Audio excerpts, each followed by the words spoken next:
إن الحمد لله نحمده ونستعينه ونستغفره ونعوذ بالله من شرور أنفسنا ومن سيئات أعمالنا من يهده الله فلا مضل له ومن يضلله فلا هادي له وأشهد أن لا إله إلا الله وحده لا شريك له في الخلق والأمر وأشهد أن محمدا عبده ورسوله.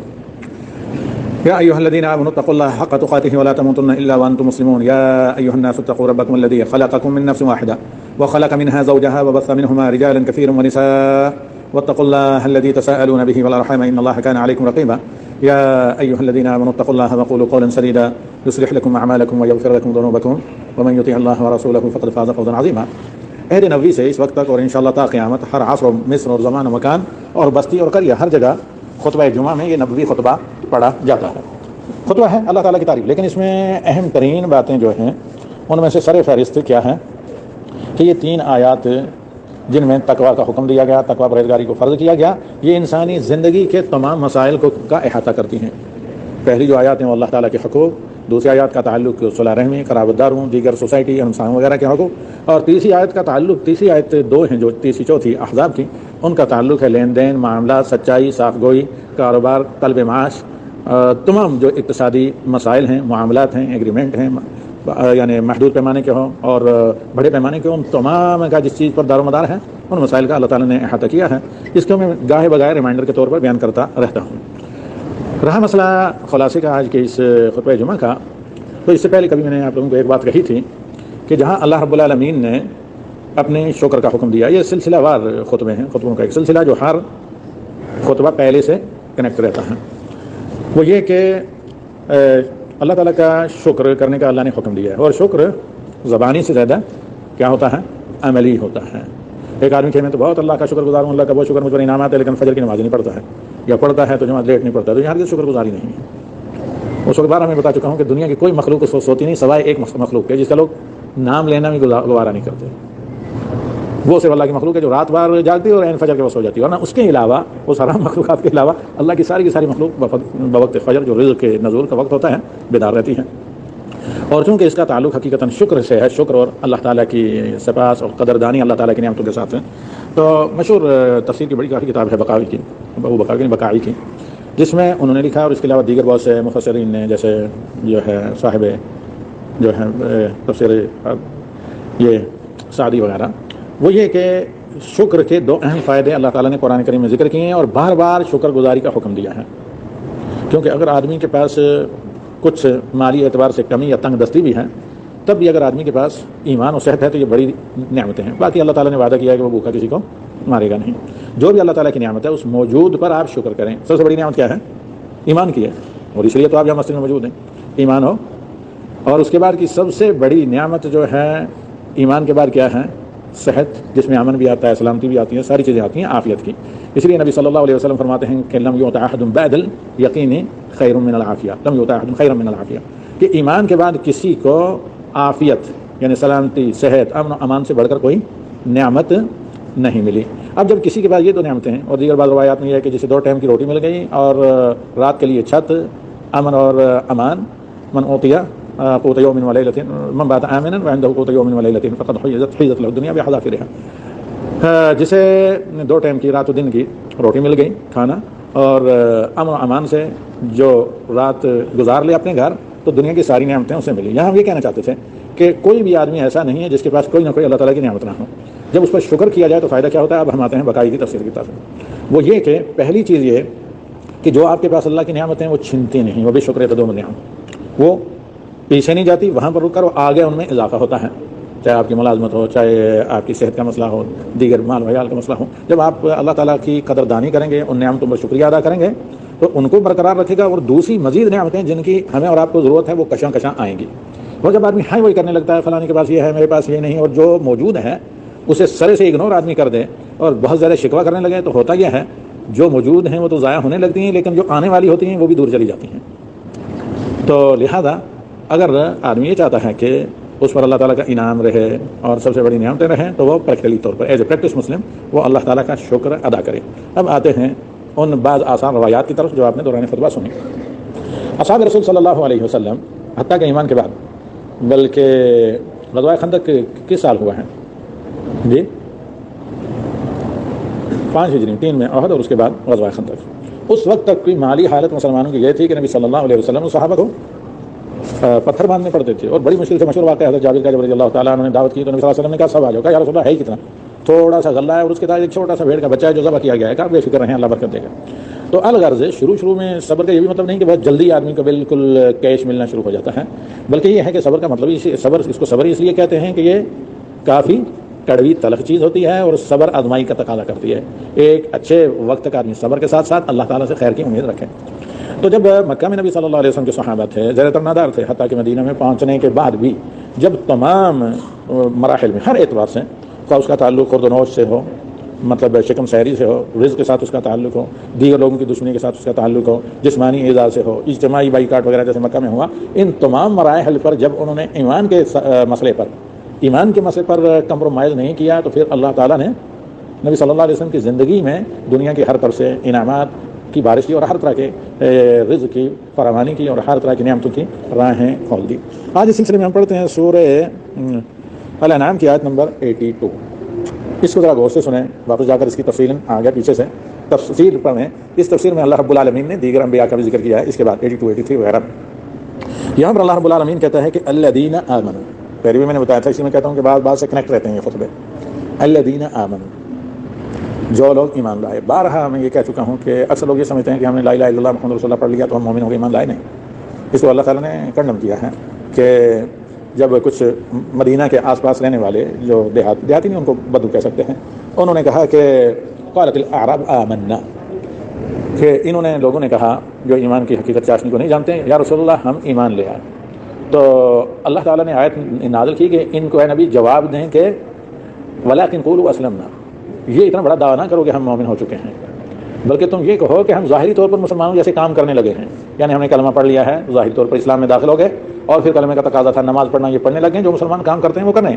آپ یہ کہیں گے، ان کو کہیں کہ ہم مسلمان ہو گئے، مسلمان میں منافقین بھی داخل ہوتے ہیں، کیونکہ اسلام کا اطلاق ظاہری اعمال پر ہوتا ہے، اسلام کے جو ظاہری اعمال ہیں، اور ایمان کا تعلق دل کے نہا خانے سے ہیں۔ ایمان کی وہ کیفیت ہوتی ہے، پھر ایمان پر آدمی چاہے زندہ اس کو آگ میں کیوں نہ ڈال دیا جائے تو کمپرومائز نہیں کرتا ہے کسی بھی صورت میں، کسی کے ساتھ۔ تو اللہ تعالیٰ نے کہا کہ ان کو کہیں کہ آپ یہ کہیں کہ ہم مسلمان ہیں، یہ نہ کہیں مومن ہو گئے۔ ولما يدخل الایمان فی قلوبہم، ایمان کا تعلق دل سے ہے، دلوں میں ابھی ایمان داخل نہیں ہوا۔ وہ دلوں میں ایمان کیسے داخل ہوتا ہے؟ تو وہ پھر آیت نمبر 100 سورہ توبہ کی تفسیر پڑھیے جی۔ السابقون الاولون من المہاجرین والانصار والذین تبعوہم باحسان رضی اللہ عنہم ورضوا عنہ۔ مشکل ترین حالات میں بھی نبی صلی اللہ علیہ وسلم کا ساتھ نہیں چھوڑا۔ تو آئیے اس آیت کے بعد پھر آگے چلتے ہیں، اسی طرح پھر ختم کرتے ہیں۔ تو یہاں پر 82 میں اللہ رب العالمین الانعام میں کہتا ہے الذین آمنوا ولم یلبسوا ایمانہم بظلم، وہ لوگ جو ایمان لائے۔ تو ایمان کا مطلب ایمان کے کتنے؟ 6 کے 6 ارکان۔ اس کے بعد پھر ایمان کے منافی کام سے بچے رہے، اپنے ایمان کو شرک سے ملوث اور آلودہ نہیں کیا۔ اگر پوری دنیا کے اس وقت کلمہ پڑھنے والوں کا حالات پر ہم اور آپ جائزہ لیں، بالخصوص بر صغیر میں، بلکہ شرک ہی کو، جو شرک یعنی کفر کے درجے تک پہنچا دیتی ہے، شرک اکبر، اسی کو دین کا حصہ سمجھا، اسی کو دین سمجھ کر انجام دیتے ہیں۔ تو پھر اللہ تعالیٰ کا وعدہ ہے، وعدہ مشروط ہے۔ پہلی چیز کہ ایمان ہو، اور اس ایمان کو ریچارج کیا جائے عمل صالح کے ذریعے، جو خلفائے راشدین حضرت ابوبکر عمر دیگر صحابہ نے کیا۔ ولم یلبسوا ایمانہم بظلم، اور کسی قسم ظلم سے مراد شرک ہے، اپنے ایمان کو شرک کر کے اس سے آلودہ نہیں کیا۔ اولئک، اب اللہ کا وعدہ، اولئک لہم الامن، پہلی چیز ہے کہ اللہ کی طرف سے ان کے لیے سیکورٹی ہے، رزق کی پریشانی سے اللہ تعالیٰ نے بچا دیتا ہے، اور اسی طرح خوف اور ڈر اللہ کی طرف سے، ظالم کا تسلط ان کے اوپر نہیں ہوتا ہے۔ پھر کیا ہے؟ وہم مہتدون، ان کے لیے راہیں بند نہیں ہوتی، ایک بند ہوتی ہے تو 10 کھلتے ہیں۔ ہر طرف سے اللہ تعالیٰ ان کے لیے مشکل ترین حالات میں ان کو بیچارہ مجبور نہیں کرتا، ان کے لیے راہ نکال دیتا ہے۔ لیکن اس کے لیے آخری مرحلے تک اللہ تعالیٰ پر ایمان کے ساتھ، اعتماد کے ساتھ، صبر کے ساتھ کیا پورا یقین رکھا جاتا ہے، حسن ظن اور اللہ تعالیٰ سے خیر کی امید، یعنی اللہ تعالیٰ کی رحمت سے قنوط اور یاس نہیں۔ اور عموماً مدد اللہ تعالیٰ کی آتی ہے آخری چند لمحات میں، کبھی آخری گھنٹے میں، اور یہاں ہمارے سامنے اس طرح کے بہت سے مثالیں ہیں جب بالکل لوگ مایوس ہو جاتے تھے تو یہ کہیے کہ اللہ تعالیٰ راہیں نکال دیتا ہے۔ اب اللہ کی یہ مدد مشروط ہے، آپ ایمان کا جو تقاضا ہے جس سے ایمان بڑھتا ہے وہ کریں، اور اس کے ساتھ ساتھ کوئی ایسا کام نہ کریں جس سے ایمان میں نقص ہے اور آلودہ ہو، اور بالخصوص شرک جو سراسر کلمہ توحید لا الہ الا اللہ کے منافی ہے، اس کی تمام تر قسم، جلی اور خفی اور بڑی اور چھوٹی، شرک اکبر اصغر، ان تمام سے بچیں۔ تو اللہ کا وعدہ ہے کہ ہر قسم کی ضمانت اور سیکورٹی میری طرف سے تمہارے لیے ہے۔ اب اللہ کے نبی صلی اللہ علیہ وسلم کے صحابہ، خواہ مکہ میں ہوں یا مدینہ میں، سابقون الاولون جو مختلف فہرست کون آتے ہیں، خلفائے راشدین حضرت ابوبکر، حضرت عمر رضی اللہ تعالیٰ عنہ، اور دیگر خلفائے راشدین میں عثمان، علی رضی اللہ تعالیٰ عنہ اجمعین، یا اسی طرح نبی صلی اللہ علیہ وسلم کے وہ طلبہ، وہ اسٹوڈنٹ جو ہم وقت نبی صلی اللہ علیہ وسلم کے ساتھ اس علم کو سیو کرنے کے لیے چلتے پھرتے شب اور روز میں ساتھ رہتے تھے. چھوٹے چھوٹے بچے بھی صغار صحابہ, کم عمر بچے جو 7 سال سے بھی کم عمر کے بچے تھے, جن کے ذریعے جنہوں نے فقہ کیا, علم حاصل کیا, یہ دین ہمارے تک پہنچے, تو وہ بھوکے پیاسے رہ کر نبی صلی اللہ علیہ وسلم کا کیا کرتے تھے, ساتھ دیتے تھے, تاکہ ہر وہ بات جو نبی صلی اللہ علیہ وسلم کہیں, کیونکہ وہ وحی الہی ہے, اسے محفوظ رکھیں. نبی صلی اللہ علیہ وسلم سے اپنے حافظے کے لیے, اپنے علم کے لیے دعا کروا کر پھر ہم اور آپ تک اور قیامت تک اہل ایمان کے لیے وہ منتقل ہو.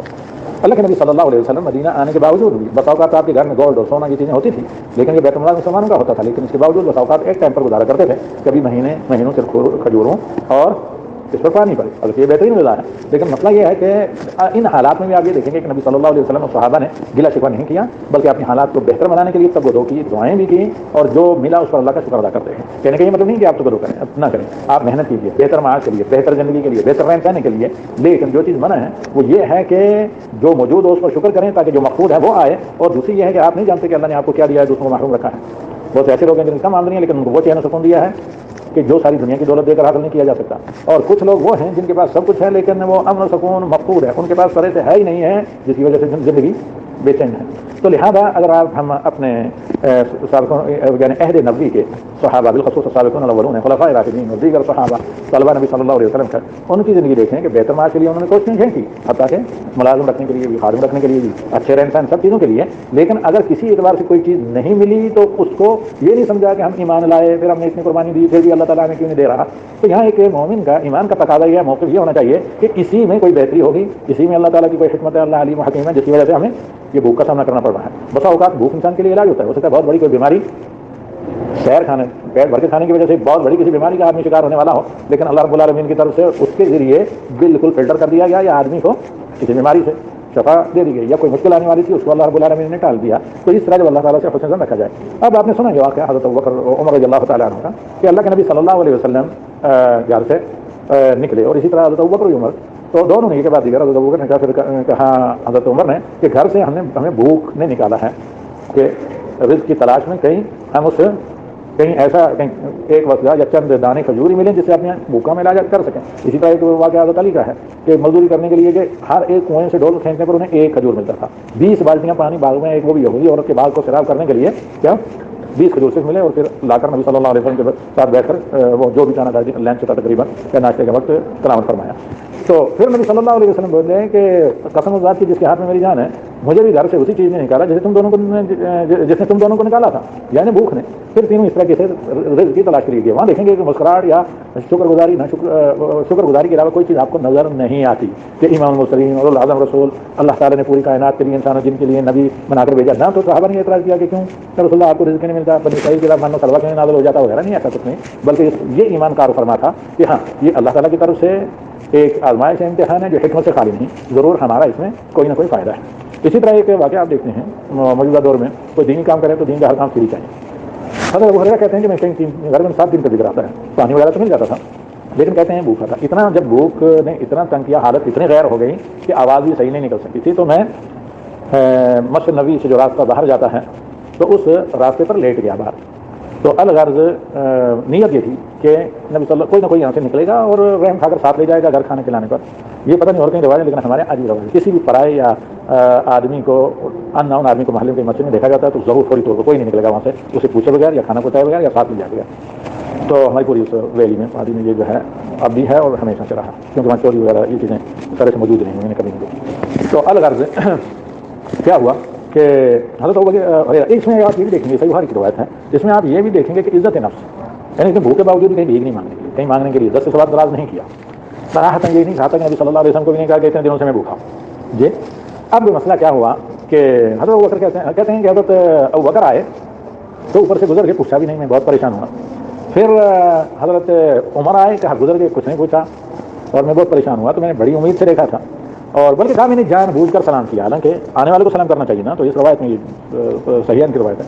تو حضرت ابو ہریرہ کہتے ہیں کہ جو حضرت ابوبکر آئے تو جان بوجھ کر میں نے سلام کیا تھا کہ میری آواز سے اندازہ لگائیں گے کہ وہ کہیں, تو کہتے ہیں کہ گزر گئے. پھر عمر آئے, میں نے جان بوجھ کر سلام کیا, کہ واللہ میرا مقصد سوائے کے کچھ نہیں تھا کہ مجھ پر رحم کھائیں. سلام کرنا اصل مقصد نہیں تھا, سلام کے ذریعے ان کو متوجہ کرنا مقصد تھا. کہا گزر گئے. یہاں تک کہ رحمۃ اللہ علیہ صلی اللہ علیہ وسلم آئے, تب دیکھتے ہی مجھے کہا ہاں ابو ہریرہ لگتا ہے کہ بھوکے ہو. کہا یہاں رسول اللہ, ہاں. کہا نبی صلی اللہ علیہ وسلم بولے کہ کہا کہ میں نے خود بھی اتنے دنوں سے نہیں کھایا. اچھا چلو اٹھو, ہاتھ پکڑا نبی صلی اللہ علیہ وسلم نے, کہا چلو اٹھو دیکھتے ہیں کیا ہوگا کھاتے میں. تو جو ہوگا وہ مل کر کھاتے ہیں. حضرت ابو ہریرہ کا ہاتھ پکڑا نبی صلی اللہ علیہ وسلم نے, گھر لے گئے. جب گھر لے کر بٹھایا حضرت ابو ہریرہ کو, تو اس کے بعد نبی صلی اللہ علیہ وسلم نے ازواج مطہرات کو حرم میں پیغام بھیجا, یعنی گھر کے حرم خانے میں, کہا کہ کچھ ہے تو امہات المومنین میں سے کسی نے, یہ نام کا ذکر نہیں ہے, یہ کہا کہ ہاں دودھ کا ایک پیالہ کہیں سے ہدیے میں آیا ہے. تو اس پر اللہ کے نبی صلی اللہ علیہ وسلم نے جو ہی یہ سنا, پہنچایا گیا وہ وہاں بیٹھ گیا مجلس میں, کہا ابو ہریرہ جتنے تمہارے ساتھی مشرے ہیں سب کو جا کر لے کر آ جاؤ. کہا میں تو پریشان ہوا کہ بڑے اتنے دنوں کے بعد کچھ امید ہو چلی تھی, تو یہ ایک پیالے سے کیا میرے اکیلے کا گزارا نہیں ہوگا. پھر کیا کرتے ہیں کہ حضرت ابو ہریرہ کہتے ہیں کہ حکم تھا نبی صلی اللہ علیہ وسلم کا, تو لہٰذا مانے بغیر چارہ نہیں تھا, میں کیا سب کو بلا کے, پھر بھی حالانکہ وہ سب لوگ کئی دنوں سے بھوکے تھے, کہا ایک لین سے کھڑے ہوئے تو وہاں دھکن پیلا حج کے دنوں میں سب کچھ ہونے کے باوجود بھی آپ دیکھتے ہیں کہ کس طرح یعنی ایک انارکی کی بد نظمی کی کیفیت ہوتی ہے. لیکن اتنے نظم و ضبط کے ساتھ وہ طلبہ ہے کہ کسی نے جلدی اندر جانے کی کوشش نہیں کی, حالانکہ نبی صلی اللہ علیہ وسلم اندر بیٹھے تھے. جس طریقے سے لین سے کھڑے ہو گئے, جیسے آئے تھے اسی لین سے ایک کیو میں کھڑے ہو گئے. پھر ایک ایک کر کے سب ایک ترتیب کے ساتھ بیٹھ کے, جس طرح جو آتا گیا بعد والے سے کہ پہلے والے کے بعد میں بیٹھا گیا. اس کے بعد نبی صلی اللہ علیہ وسلم لمبا نہ ہو جائے قصہ, کیونکہ تراویح سے متعلق تھا, نبی خطبے کا قصہ نہیں, تو اس لیے میں نے سوچا کہ اس کے ساتھ اس کو ملا دیتے ہیں. اور یہ صحیحین کا ہے, بہت ہی دلچسپ ہے. اس میں اگر دیکھا جائے تو ایک بڑی مستقل ایک تھیسس لکھی جا سکتی ہے, جو نظم و ضبط, شکر و سپاس, کھانے کے آداب, اللہ تعالیٰ پر ایمان, برکت کے اسباب, تمام چیزیں پر مشتمل ہے یہ واقعہ. خیر حضرت ابو ہریرہ کہتے ہیں کہ سب جب بیٹھ کے, تو اس کے بعد نبی صلی اللہ علیہ وسلم نے جو حضرت ابو ہریرہ کو صبر کی تربیت دی. کہا کہ پہلے تمہیں نہیں پینا ہے, آخر سے دائیں طرف سے شروع کرو اور پلانا شروع کرو, بار بار, یہاں تک کہ ہر آدمی سیر ہو جائے. تو نبی صلی اللہ علیہ وسلم کے معجزات میں سے برکت بھی ہے کہ کسی تھوڑی چیز میں زیادہ برکت ہونا, اور واقعی اگر آپ بسم اللہ پڑھ کر بس اوقات کھانا لگائیں کھائیں تو برکت ہوتی ہے. بعض گھروں میں, بعض لوگوں کے ہاتھوں میں ذائقہ بھی اور رزق میں برکت بھی. تو خیر حضرت ابو ہریرہ رضی اللہ تعالیٰ عنہ کہتے ہیں کہ میں نے پلانا شروع کیا یہاں تک کہ سب کو پلا لیا. نبی صلی اللہ علیہ وسلم مطمئن ہو گیا, سب لوگ سیر ہو گئے نا, کہا ہاں. اس کے بعد نبی صلی اللہ علیہ وسلم نے خود نہیں دیا. پھر کہا ابو ہریرہ کا, اس میں پہلے میں کوئی کمی نہیں آئی تھی. پھر حضرت ابو ہریرہ کو کہا کہ یا باہر تم پیو, کہا میں نے پینے لگا. پھر میں نے کہا بس ہو گیا اس. پھر میں کہا یا ابو ہریرہ پیو.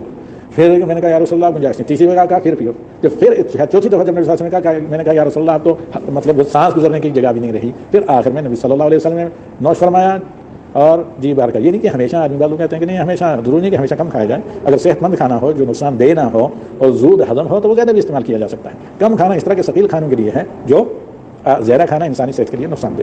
تو اسی لیے بچوں پر دودھ پلانے کی کوئی پابندی نہیں ہوتی, بلکہ اگر آپ دیکھیں گے رضاعت کے مسائل کہ اس میں پیٹ بھر کر دودھ پیا جانا چاہیے.